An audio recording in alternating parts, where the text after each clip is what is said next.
Hello दोस्तों। Hindi host stories YouTube channel में आपका स्वागत है और अब वक्त है डरने का। मैं हूं आपका होस्ट प्रवीण और आज के एपिसोड में मैं आपके लिए लेकर आया हूं मेरे व्यूअर्स की भेजी कुछ बहुत ही मजेदार रियल हॉरर स्टोरीज। अगर आपके साथ भी कोई रियल हॉरर इंसिडेंट हुआ है जिसे आप मेरे चैनल पर शेयर करना चाहते हैं तो अपनी स्टोरी मुझे ईमेल या व्हाट्सएप से टाइप करके सेंड कर सकते हैं। दोस्तों, मेरे YouTube चैनल को सब्सक्राइब करने के साथ साथ मेरे WhatsApp चैनल को भी जरूर सब्सक्राइब कर लेना। लिंक आपको नीचे कमेंट्स और डिस्क्रिप्शन में मिल जाएगा। तो खुद भी सुनिए और अपने दोस्तों के साथ भी शेयर कीजिए और खो जाइए इन भूतों की दुनिया में। संगीत।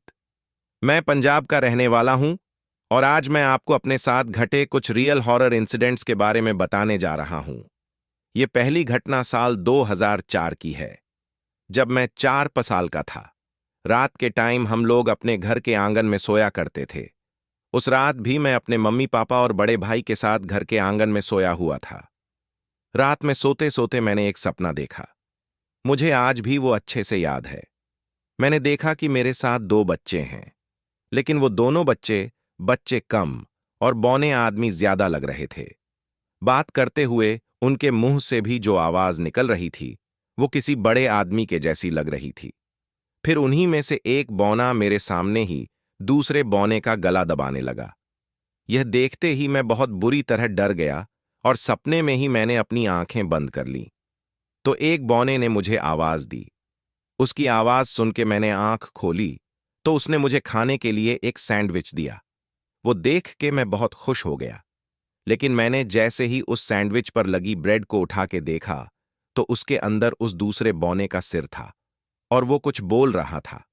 ये देखते ही मैं इतना डर गया कि मेरी आंख खुल गई और मैं उठ के जोर जोर से रोने लगा। मेरे रोने की आवाज सुन के मेरे मम्मी पापा भी उठ गए और मुझे चुप करवाने की कोशिश करने लगे, लेकिन मैं बस बुरी तरह रोए जा रहा था। इसी बीच मुझे सामने अपने घर के हॉल में एक चीज दिखाई दी। मैंने देखा कि वहां एक बच्चा जमीन पर अपने घुटने मोड़ के बैठा था और उसने अपना सिर घुटनों के ऊपर रखा हुआ था। वो दिखने में बिल्कुल काला था और उसकी आंखें बिल्कुल वाइट कलर की थीं। रात के टाइम भी वो मुझे बिल्कुल साफ साफ दिखाई दे रहा था। मैं उस वक्त बहुत छोटा था, ठीक से बोलना भी नहीं आता था, इसलिए मैं चाह के भी अपने पेरेंट्स को कुछ बता नहीं सकता था। लेकिन वो सब कुछ आज भी मुझे बिल्कुल अच्छे से याद है। यह अगली घटना साल 2021 में मेरे साथ हुई थी। रोज की तरह मैं रात के टाइम अच्छे से अपने कमरे में सोया हुआ था, लेकिन फिर रात करीब 1 बजे अचानक से मेरी आंख खुल गई। असल में सोते सोते मुझे एक अजीब सी आवाज सुनाई दी थी और उसी की वजह से मेरी आंख खुली थी। वो आवाज कुछ ऐसी थी जैसे कोई शैतान गुस्से में किसी जानवर की तरह गुर्राते हुए किसी अलग ही लैंग्वेज में मुझसे कुछ बोल रहा हो। वो लैंग्वेज इस दुनिया की तो नहीं थी और वो आवाज मुझे पूरी 8 सेकंड्स तक अच्छे से सुनाई दी थी। मैं उस वक्त करवट ले सोया था और जिस तरफ मेरी पीठ थी उस तरफ से ही वो आवाज आई थी। मेरी आंख खुलने से 1 सेकंड पहले तक मुझे वो आवाज बिल्कुल अच्छे से सुनाई दे रही थी, लेकिन जैसे ही मैं उठा और अच्छे से आंख खोल के अपने पीछे देखा तो वहां कोई नहीं था। उस वक्त मैं बहुत बुरी तरह डर गया। मैंने जल्दी से अपनी मम्मी को उठा के उनको ये सारी बात बताई, तो मम्मी ने बताया कि उनको भी अभी अभी एक सपना दिखाई दिया था। उन्होंने देखा कि जैसे हम सब एक कमरे में सोए हुए हैं, साथ में ही हमारा एक दूसरा कमरा भी है। उस दूसरे कमरे में एक लड़का खड़ा था जिसकी उम्र 10 से 1 साल लग रही थी और वो लड़का वहां खड़ा बहुत अजीब अजीब हरकतें कर रहा था। तो मम्मी ने सपने में ही उसके ऊपर गंगा जल छिड़क दिया और ऐसा करते ही वो लड़का एकदम से कमरे से बाहर भाग गया और सीधा मेरे पास आ गया। और उसके मेरे पास आते ही मैंने अपनी मम्मी को नींद से जगा दिया। इसका मतलब मुझे जो वो आवाज सुनाई दी थी वो पक्का इसी लड़के की थी। उस वक्त तो मैं बहुत डर गया था, लेकिन उस दिन के बाद फिर कभी मुझे ऐसी कोई आवाज सुनाई नहीं दी। अब मैं आपको रुकावट के बारे में एक कहानी सुनाता हूं। रुकावट मतलब वो छोटी मोटी रुकावट नहीं जो हमारी डेली लाइफ में होती है, बल्कि वो रुकावट जो हमारे घर में रहने वाली नेगेटिव शक्तियां पैदा करती हैं और हमारे घर में कोई भी शुभ काम नहीं होने देती। ये घर में किसी को भी अचानक से बीमार कर देती हैं और सबको यही लगता रहता है कि इसको कोई बीमारी हो गई है। पर असल में बात कुछ और ही होती है। यह घटना साल 2024 की है। एक दिन मुझे और मेरी मम्मी को हमारे कुल देवता के मंदिर में जाना था। उन दिनों वहां मंदिर पर हर साल बहुत बड़ा मेला लगता था और हम भी हर साल वहां दर्शन के लिए जाते थे। तो जिस दिन हमें निकलना था, उससे एक रात पहले मैंने सब सामान वगैरह की पैकिंग कर ली थी। फिर सुबह उठ के और तैयार होके बस हम लोग निकलने ही वाले थे कि अचानक से मेरी चेस्ट में बहुत तेज दर्द होने लगा। दर्द इतना ज्यादा था कि मैं नीचे जमीन पर ही बैठ गया। मम्मी ने कहा कि थोड़ी देर आराम कर ले, हम थोड़ी देर बाद चल पड़ेंगे। लेकिन मुझे इतना तेज दर्द हो रहा था कि मैं जाने की हालत में ही नहीं था। मैंने मम्मी से जाने को मना कर दिया। मम्मी बोली, नहीं, हमने तो पूरी तैयारी भी कर ली है, पूजा पाठ करके प्रसाद भी बांट दिया है, अब हम रुक नहीं सकते तो कुल देवता नाराज हो जाएंगे। मैंने बहुत कोशिश की, घर के मंदिर में बैठकर प्रार्थना भी करता रहा, लेकिन मेरी हालत ठीक नहीं हुई। यह सब देखकर अचानक से मेरी मम्मी को पता नहीं क्या हो गया।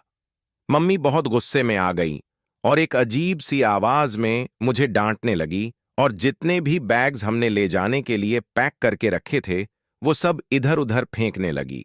उस वक्त मम्मी जैसे गुस्से में पागल सी हो गई थी। मैंने किसी तरह मम्मी को शांत किया और कहा कि हम कल चले जाएंगे।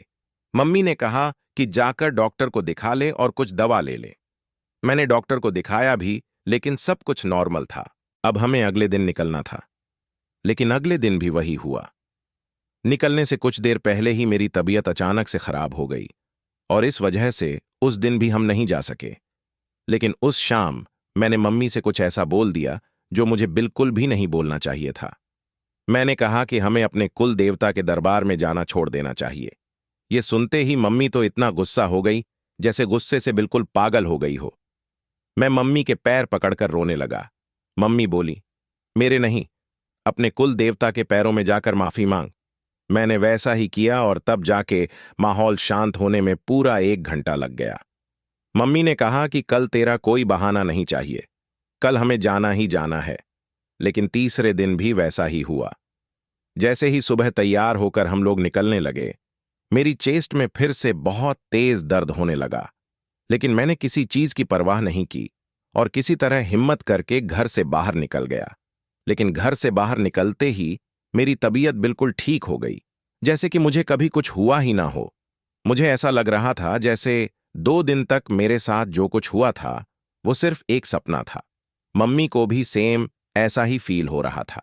इसका मतलब वो जो कोई भी नेगेटिविटी थी जो हमें कुल देवता के दर्शन करने जाने से रोक रही थी, वो हमारे घर के अंदर ही थी और घर के बाहर वो हमारा कुछ नहीं कर सकती थी। इसके बाद हम खुशी खुशी अपने कुल देवता के दरबार में गए और उनके दर्शन करके आए। संगीत। मेरा नाम आमिर वज्राचार्य है और मैं नेपाल के काठमांडू का रहने वाला हूं। मुझे जंगलों और पुरानी जगहों को एक्सप्लोर करने और वहां घूमने जाने का बहुत शौक है और मैं अक्सर ऐसी जगहों पर जाता रहता हूं। हमारे यहाँ काठमांडू में रानीबन नाम का एक बहुत फेमस जंगल पड़ता है। तो एक दिन शाम के टाइम मैं उसी जंगल में मस्ती करने के इरादे से गया था। मैंने सोचा था कि वहां जाके जंगल को एक्सप्लोर करूंगा और साथ में फोटोग्राफी भी कर लूंगा। इसके लिए मैं अपने साथ अपना कैमरा भी ले गया था। इस जंगल के बारे में मैंने अक्सर लोगों से सुना था कि यह जंगल सुंदर तो जरूर है, लेकिन अंधेरा होने के बाद इस जंगल में बहुत सी अजीब अजीब चीजें होने लगती हैं। लेकिन मैं कभी इस तरह की बातों पर ध्यान नहीं देता था। उस शाम जब मैं जंगल के अंदर गया, तब तक शाम के करीब 6:30 का समय हो चुका था। अंधेरा ठीक से तो नहीं हुआ था, लेकिन इस टाइम तक उस जंगल में कोई नहीं रुकता था।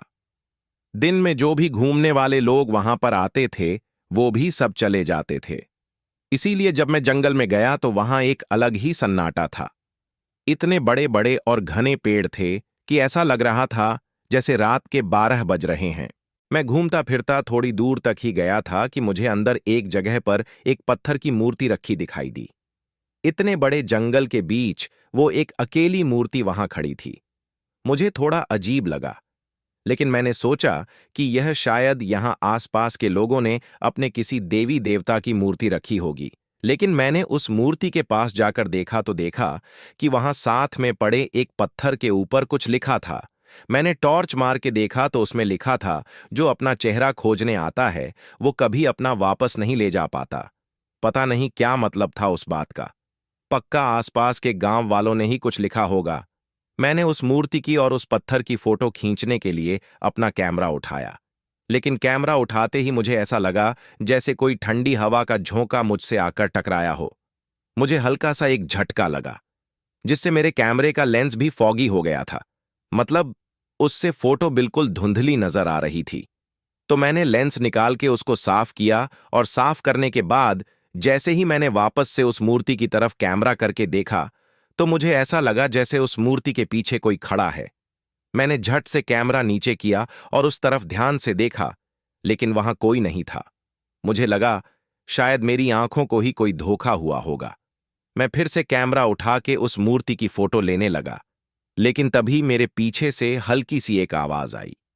आमिर आवाज सुनते ही मैंने एक झटके से पीछे मुड़ के देखा, लेकिन वहां तो कोई नहीं था। उस सुनसान जंगल में मेरे अलावा और कोई भी नहीं था। मुझे अब वहां बहुत अजीब सा महसूस होने लगा। मैंने सोचा, अब घर चलता हूं, यहां रुकना ठीक नहीं है। और यह सोच के मैं जैसे ही अपना कैमरा पैक करके पलटा, मुझे एकदम से अपने सामने कुछ दूर कोई खड़ा दिखाई दिया। वो कोई इंसान था, मेरी ही जितनी हाइट का, लेकिन उसका चेहरा अंधेरे की वजह से साफ दिखाई नहीं दे रहा था। मुझे लगा शायद आसपास के किसी गांव का कोई आदमी होगा, तो मैं उससे बात करने के लिए उसके पास जाने लगा। उसका चेहरा भी अब साफ होने लगा था, और तब मैंने देखा कि वो तो मेरा ही चेहरा था। उसने वही कपड़े पहने हुए थे जो मैंने पहने थे। बिल्कुल मेरे ही जैसा था वो, सिवाय उसकी आंखों के। उसकी आंखें बिल्कुल काली थीं। और फिर वो मुझसे बोला, मैं तेरा ही दूसरा रूप हूं, वो रूप जो रानी बन में खो गया था। और उसके इतना कहते ही मैं इतना डर गया कि डर के मारे मैं वहीं बेहोश हो गया। जब होश आया तो मैं अपने घर में था। घर वालों ने बताया कि मैं 2 दिन से बेहोश था। उन्होंने बताया कि मैं खुद चल के अपने घर तक आया था, लेकिन घर आते ही बेहोश हो गया, जबकि मुझे तो याद ही नहीं था कि मैं कब अपने घर आ गया। उस दिन के बाद से मुझे हर वक्त बहुत अजीब महसूस होता है। ऐसा लगता है जैसे मैं कहीं खो गया हूं, जैसे कि यह घर मेरा नहीं है, यह परिवार मेरा नहीं है। कई बार जब मैं शीशे में अपना चेहरा देखता हूं तो मुझे वही आंखें नजर आती हैं जो उस शाम मैंने देखी थी। पता नहीं मुझे क्या हो गया है।